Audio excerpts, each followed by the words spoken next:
ಅಂದ್ರೆ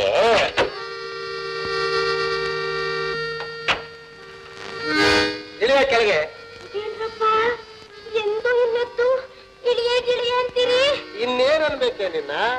7 ತಿಂಗಳು ಹುಟ್ಟಿದ್ ಕೇಳಿದೀನಿ, 11 ತಿಂಗಳು ಹುಟ್ಟಿದ್ ಕೇಳಿದೀನಿ, 18 ತಿಂಗಳಿಗೆ ಎಲ್ಲಾದ್ರೂ ಹುಟ್ಟೋದುಂಟ?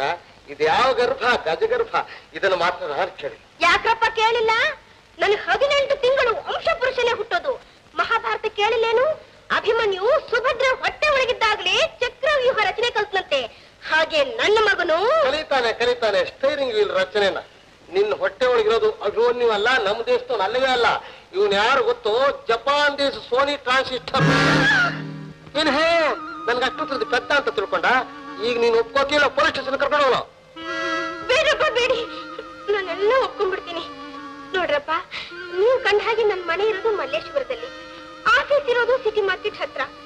ದಿನಾ ಬಸ್ ಕಾಯೋದು ಮಿಸ್ ಆಗೋದು, ಕಾಯೋದು ಮಿಸ್ ಆಗೋದು, ಹೀಗೆ ಆಗಿ ಆಫೀಸ್ ಹೋಗೋದು ಲೇಟ್ ಆಗ್ತಿತ್ತು. ಆಫೀಸರ್ ಯಾವಾಗ್ಲೂ ಬೈತಾ ಇರೋರು. ಏನ್ ಮಾಡೋದಪ್ಪ ಅಂತಿದ್ದೆ.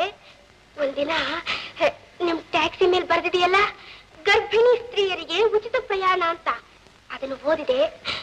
ಆವತ್ತಿನಿಂದ ವಿಧಿಯಿಂದ ನಿಮ್ಮನ್ನು ಮೋಸ ಮಾಡ್ಬೇಕಾಗಿ ಬಂತು. ದಯವಿಟ್ಟು ಕ್ಷಮಿಸ್ಬಿಡ್ರಪ್ಪ. ಹೌದು, ನಾನು ಇಷ್ಟು ದಿವಸ ಟ್ಯಾಕ್ಸಿ ಒಳಗೆ ಗರ್ಭಿಣಿ ಸ್ತ್ರೀನ ಕರ್ಕೊಂಡು ಹೋಗ್ತಾ ಇದ್ದೆ. ಅದ್ರಲ್ಲಿ ಎಷ್ಟು ಜನ ಮೋಸ ಮಾಡಿದಾರು. ಅಂದ ಹಾಗೆ ನಿನಗೊಬ್ಬಳು ತಂಗಿ ಅವಳಿ ಜವಳಿ ಏನೂ ಇಲ್ಲ. ನಮ್ಮಮ್ಮನಿಗೆ ನಾನೊಬ್ಬಳೆ ಮಗಳು. ವಾ ವಾ ವಾ, ಚೆನ್ನಾಗಿ ಫಾಸ್ಟ್ ಮಾಡ್ತೀಯ. ಸಿನಿಮಾದಲ್ಲಿ ಮಾತ್ರ ಡ್ಯೂಯಲ್ ರೋಲ್ ಅಂತ ನೋಡಿದ್ದೆ, ನೀನ್ ನಿಜ ಜೀವನದಲ್ಲೇ ಮಾಡ್ತೀಯ. ಅಂತೂ ನನ್ನ ಕಣ್ಣಿ ಚೆನ್ನಾಗಿ ಮಣ್ಣೆ ರಚಿಬಿಟ್ಟೆ. ಅದಕ್ಕೆ ಸೇಡು ಅಂತ ನನ್ನ ಮುಖಕ್ಕೆ ನೀವು ವಿಭೂತಿ ಹಚ್ಚಿದ್ರಲ್ಲ. ಅದು ಸರಿ, ನೀನು ಗರ್ಭಿಣಿ ಅಂತೂ ಅಲ್ಲ, ಮದುವೆನಾದ್ರೂ ಆಗಿದೆಯಾ?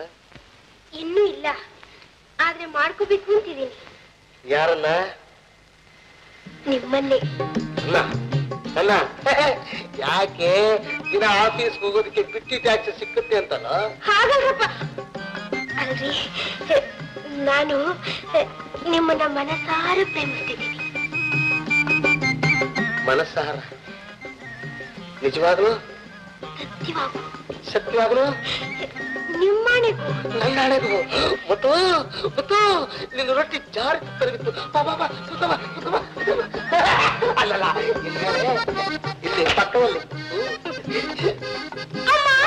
ನೆಲ್ಲಿ ಅಮ್ಮ ನಡಿಯೇ.